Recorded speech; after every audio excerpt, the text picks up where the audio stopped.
축산, 검협전.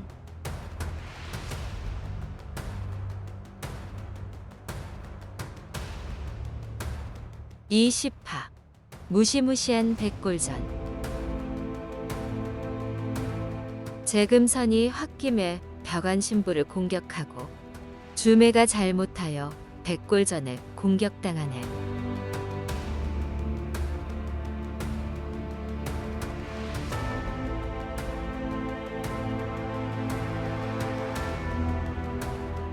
순난이는 연신 고개를 끄덕이며 한숨을 쉬었다.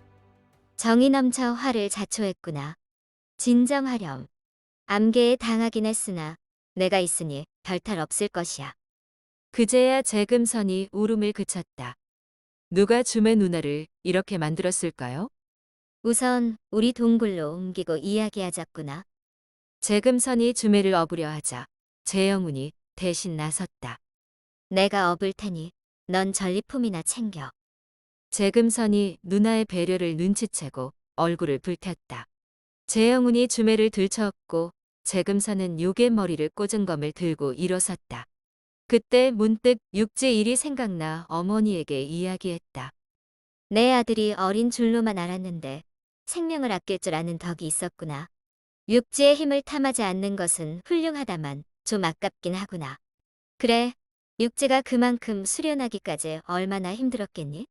이렇게 2년이 되었으니 뿌리를 우리 동굴에 옮겨 심어 계속 수련할 수 있게 해주자꾸나. 밖에는 노리는 놈들이 많을 테니. 순난이는 재영운에게 주매를 데리고 먼저 동굴에 가 있으라고 한 뒤 재금선과 함께 육지를 찾아 나섰다. 몇 걸음 가기도 전에 길가 흙더미에서 튀어나온 육지가 순난인과 재금선에게 무릎을 꿇고 절을 했다. 호호호, 과연 영물이오구나.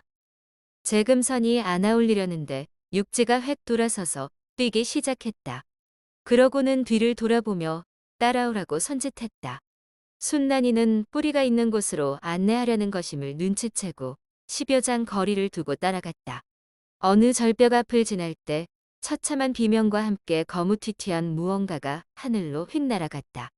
비명이 들린 절벽 끝에 흉악하게 생긴 작고 뚱뚱한 사내가 공중으로 날아오르려 하고 있었다. 순난이니 다소 격앙된 목소리로 꾸짖었다. 웬 놈이냐? 감히 여기가 어딘 줄 알고 들어와 소란을 피우는 것이냐? 그 육제 당장 내려놓거라. 사내가 대답 대신 뒤통수를 쳐 누런 검광을 쏘고는 하늘로 솟아올랐다. 나쁜 놈, 감히 육지를 훔쳐가? 재금선이 분을 참지 못하고 홍해검을 휘둘렀다. 과연 차나가 아끼는 법보답게 붉은 빗줄기가 쏜살같이 날아가 사내를 공격했다. 경거망동하지 말거라. 순난이니 검광을 날리며 재금선을 말렸지만 이미 늦었다. 사내의 왼팔이 잘려나가 손에 들린 물건과 함께 땅바닥으로 뚝 떨어졌다.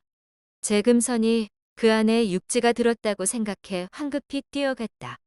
거무튀튀한 물건은 머리카락을 엮어 만든 그물이었고 그 안에 초주검이 된 육지가 쓰러져 있었다. 분노한 재금선이 다시 사내를 뒤쫓으려 했지만 순난이니 허락하지 않았다. 덕분에 사내는 얼른 잘려나간 왼팔을 챙겨 달아났다. 어머니, 도대체 어떤 놈이에요? 왜 이런 짓을 벌인 거죠? 너는 어찌 그리 경솔한 것이냐? 내가 있는데 설마 하니 놈이 육지를 훔쳐가도록 내버려 두겠느냐? 함부로 검을 휘둘러 사람을 상하게 했으니 큰일이구나. 아미파가 그렇지 않아도 적이 많은데 또 하나 늘었으니. 그 사내는 여산 신마동 백골신군이 아끼는 제자 벽안신불 나요라는 자이다. 너희가 요괴를 처치하는 것을 알고 천연 묵은 육지를 가로챌 심산이었던 것이야. 육지가 요괴를 피해 도망갔더라도 뿌리가 이곳에 있으니 조만간 돌아오리라 생각해 꼼짝 않고 기다렸을 것이다. 하지만 우리까지 나타날 줄은 몰랐을 테지. 육지를 가로채려다가 결국 팔 하나만 잃고 말았구나. 순난이니 머리카락 그물을 들고 살피다가 대경실색했다.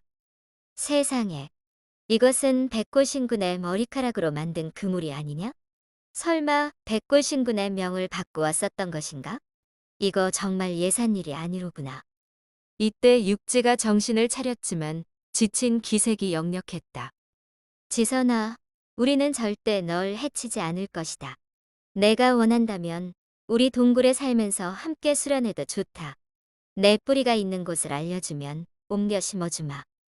육지가 그물 밖으로 폴짝 뛰어나와 순난이에게 2번 머리를 조아린 후 바위 앞으로 걸어가 그 틈새로 쏙 들어가 버렸다.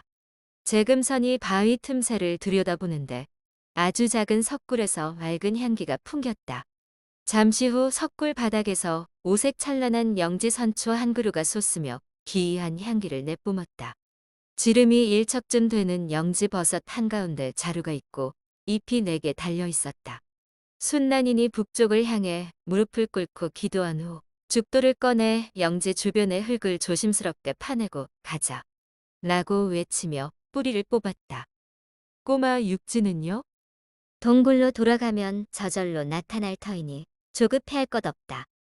그리고 돌아서려는데 문득 비릿한 냄새가 코를 찔렀다. 주위를 살펴보니 석굴 벽 아래 용몸통에 사자머리가 달린 괴수 한 마리가 엎어져 있었다. 발이 6의 꼬리 하나, 코가 1척가량이고 3척이 넘는 긴 금리빨 2개가 삐져나왔다.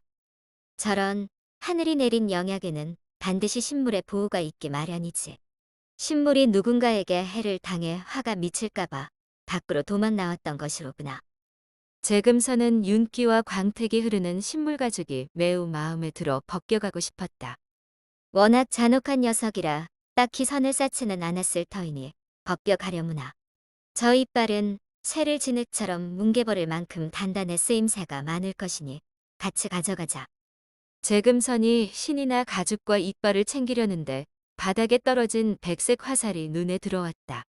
처음 보는 독특한 모양인데 아주 정교하게 잘 만든 화살이었다. 화살을 주우려고 했는데 손이 닿는 순간 번개에 맞은 것처럼 온몸이 찌릿해 얼른 손을 뗐다. 순난인이 다가와 화살을 들고 살폈다. 백골신군의 백골전이다.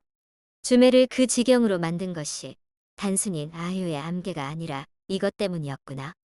미리 알았으면 어머니도 놈이 도망가도록 내버려 두지 않았을 거예요. 줌의 누나의 원수를 갚아야 했어요. 다행히 주매를 구할 수 있으니 그만하면 되었다. 구할 수 없었다면 어찌 그냥 놓아주었겠느냐?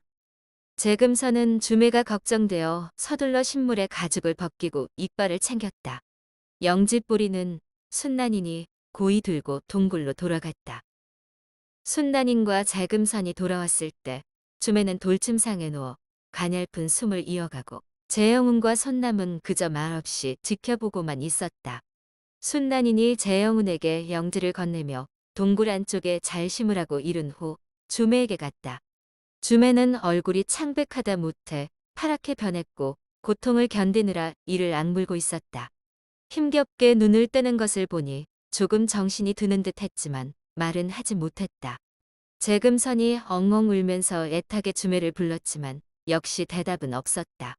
손을 잡았는데 얼음장처럼 차가워 마치 죽은 사람 같았다. 어머니가 주매를 살릴 수 있음을 알지만 마음이 너무 아파 눈물을 참을 수가 없었다. 보다 못한 순난이니 엄히 꾸짖었다.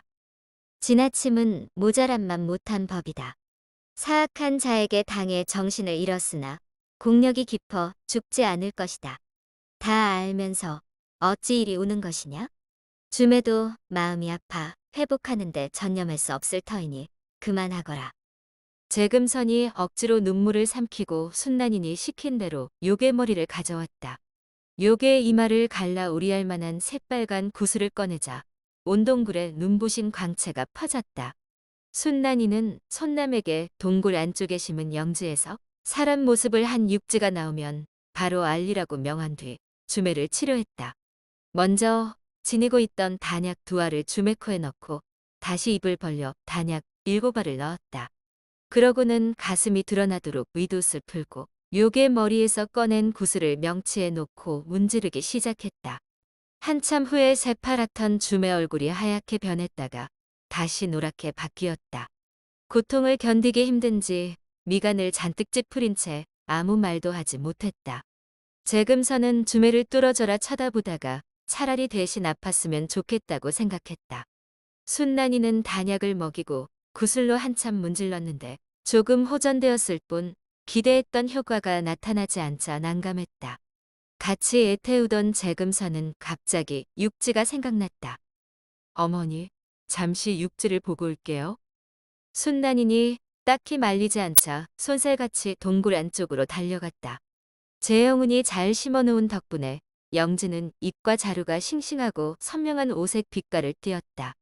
재영훈은 손남과 함께 영지를 지켜보다가 동생이 나타나자 살짝 장난기가 발동했다. 어머니를 도와 너의 주매 누나를 보살펴야지. 여긴 왜 왔어? 재금선이 누나 말에 신경 쓰지 않고 영지 앞에 꿇어앉아 뭐라고 계속 중얼거렸다. 금선사제, 뭐 하는 거야? 손남의 물음에도 대꾸하지 않았다. 손사제, 내버려둬. 이 녀석은 내가 잘 알아. 어머니가 주매를 치료하는데 시간이 좀 걸리니까 영지 선초에게 기도하며 지성을 드리는 거야. 그런데 갑자기 영지의 오색 빛깔이 점점 더 선명해지고 맑은 향기도 더 짙게 퍼졌다. 하지만 그뿐이었다. 재금선은 한참 빌어도 효과가 없자 화가 머리끝까지 치솟았다. 그때였다. 영지 한가운데서 붉은 빛이 퍼져나오더니 웬 갓난아이가 머리를 쏙 내밀었다. 갓난아이는 순식간에 어린아이로 변해 폴짝 뛰어내렸다.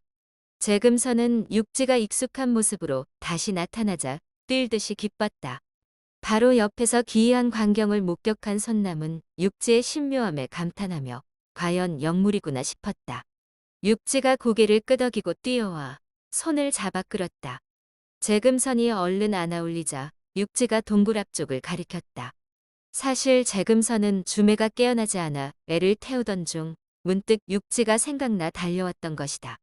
육지를 먹으면 장수를 누린다니 틀림없이 죽어가는 사람도 살릴 수 있을 터였다. 주매를 살려야 하니 피와 살을 나눠달라고 육지에게 간처할 셈이었다. 하지만 재영훈과 손남이 비웃을까봐 입 밖에 내지 못하고 마음속으로 기도했던 것이다. 재금선은 육지가 주매 쪽을 가리키자 자신의 간청을 수락했다고 여겨 육지를 안고 서둘러 주매에게 달려갔다. 재영훈과 손남도 상황을 눈치채고 뒤를 따랐다.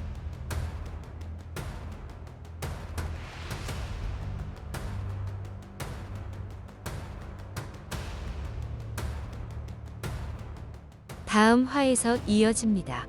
더 좋은 콘텐츠를 제작하기 위하여 구독과 좋아요, 알림 설정 부탁드려요.